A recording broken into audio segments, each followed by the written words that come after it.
तो नमस्कार साथियों, मैं राधेश्याम आप सबका हाथ जोड़ करके निवेदन करना चाहता हूं कि आप 23 नवंबर के धरने को ज़्यादा से ज़्यादा लोग संख्या में पहुंच करके सफल बनाएं।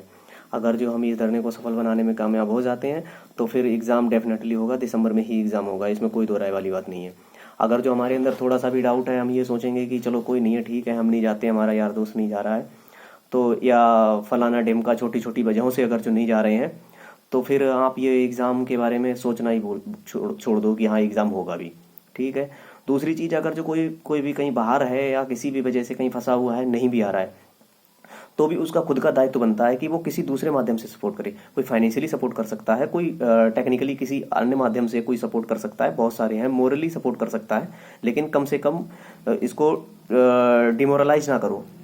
जो बंदे जा रहे हैं, जो बंदे आगे बढ़ रहे हैं, उनको डिमोरलाइज ना करो, फालतू की कमेंटबाजी ना करो, तभी अच्छा रहेगा। संदीप जी हैं या और डी के भाई हैं या बहुत सारे लोग, हमारे जो साथी लोग हैं, वो बहुत ज़्यादा मेहनत कर रहे हैं, उनको सपोर्ट करो। स्पेसिफिक अगर बात की जाए, संदीप जी ने तो बहुत ज़्यादा मेहनत कर रहे हैं। अगला बंदा सारा काम धाम छोड़ के, नौकरी छोड़ के आप लोगों के एग्ज़ाम के लिए इतनी मेहनत कर रहा है, तो फिर कोई तो वजह होगी क्यों कर रहा है वो। उसके अंदर कुछ तो जज्बा जुनून है, कोई ऐसा तो है नहीं उसके पास में 24 घंटे नहीं 25 घंटे हैं, उसके पास भी 24 घंटे हैं, लेकिन फिर भी वो मेहनत कर रहा है, टाइम भी दे रहा है। ठीक है।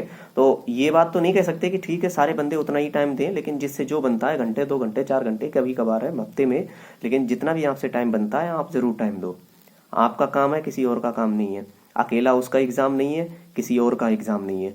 वो मेहनत कर सकता है तो आपको भी मेहनत करनी चाहिए। अगर जो आप नहीं आ सकते हैं तो आप फाइनेंशियली सपोर्ट करें, मॉरली सपोर्ट करें, या और कोई भी माध्यम है जिनमें आपको बिना आए अगर जो कोई काम आपका, जिस तरीके से भी आप सपोर्ट कर सकते हो, कुल मिलाकर के सपोर्ट आपको करना बनता है, करना पड़ेगा। अगर जो आप सपोर्ट नहीं करते हो तो फिर कब एग्ज़ाम होगा किसी को नहीं पता, नई भर्तियां कब आएंगी किसी को नहीं पता। ठीक है। उसके अलावा नई भर्तियों को लेकर के भी हमें काम करना पड़ेगा, उतनी ही शिद्दत से काम करना पड़ेगा जितनी शिद्दत से हम ये पुरानी भर्तियों को क्लियर कराने के लिए कर रहे हैं। उसके लिए उस काम को करने के लिए सबसे पहले हमारे पास में एक स्पेसिफिक नंबर्स ऑफ वैकेंसीज का होना जरूरी है कि हमारे जेई के इतने पद रिक्त हैं। जब तक ये नंबर हमारे पास नहीं होगा हम कुछ नहीं कर सकते हैं। उस नंबर को प्राप्त करने के लिए हमें सारे कंसर्निंग डिपार्टमेंट में जाकर के आरटीआई फाइल करनी पड़ेगी। उसमें से हमें पॉइंट वाइज डेटा कलेक्ट करना पड़ेगा, किन किन पॉइंट पे हमारी आरटीआई होनी चाहिए, किन किन पॉइंट की हमें ज़रूरत पड़ेगी। फॉर एग्जांपल पॉइंट मान के चलो, हमें ये जानना पड़ेगा कि सबसे पहले numbers of vacancies, total numbers of vacancies, उसमें सिविल के कितने, मैकेनिकल के कितने, इलेक्ट्रिकल के कितने, एग्रीकल्चर के कितने, अदर्स के कितने हैं। इसी प्रकार से टोटल नंबर्स ऑफ वैकेंसीज के बाद में पॉइंट नंबर 2 आ जाता है हमारा, कितने पद भरे हुए हैं, उसमें भी civil, electrical, agriculture, mechanical etcetera जो भी है। ठीक है जी। उसके बाद में पॉइंट नंबर 3 हो जाएगा हमारा रिक्त पदों की संख्या। रिक्त पदों की संख्या में भी सिविल, एग्रीकल्चर, इलेक्ट्रिकल, मैकेनिकल, और उसके बाद में सीधी भर्ती द्वारा भरे जाने पद। तो सीधी भर्तियों में भी सिविल, इलेक्ट्रिकल, मैकेनिकल, पदोन्नति द्वारा भरे जाने वाले पद, उसमें भी सिविल, इलेक्ट्रिकल, मैकेनिकल। इससे अगर जो हमारे साथ में कोई भी भेदभाव हो रहा है, जैसे किसी विभाग में इतना % पदोन्नति होता है लेकिन फालतू कर दिया या कम कर दिया, वो भी हम उस चीज़ पे भी हम आगे एक्शन ले सकते हैं।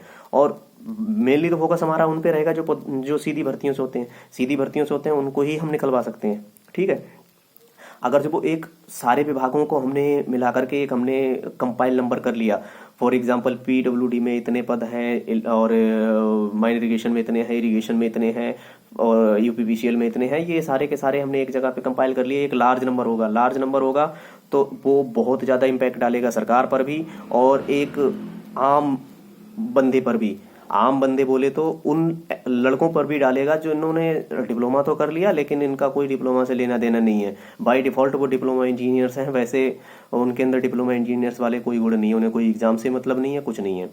तो वो लड़कों को भी जब लगेगा कि ज़्यादा वैकेंसीज हैं तो वो भी सोचेंगे कि क्यों ना हम भी ट्राई करते हैं। जब ट्राई करने की बात आएगी तो वो हमारे साथ में भीड़ में तो खड़े हो जाएंगे।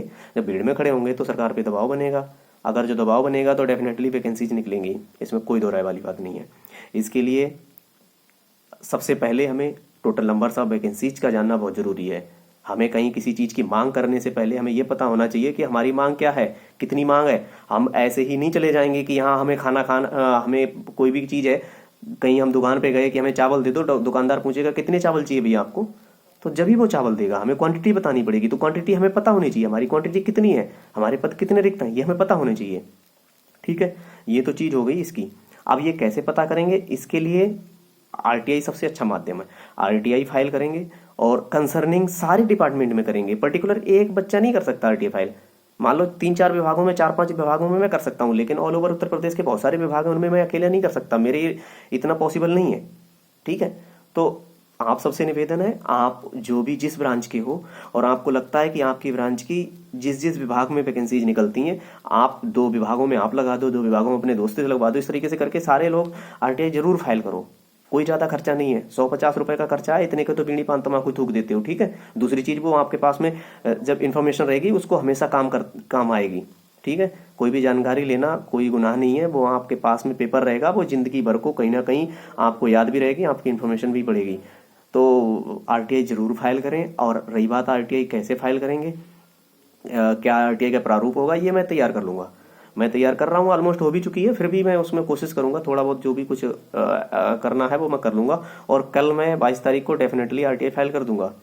और आरटीआई फाइल करने के बाद में आपको इस वीडियो के डिस्क्रिप्शन में जाकर के वहां पे लिंक दे दूंगा, और उसको आप डाउनलोड कर लें।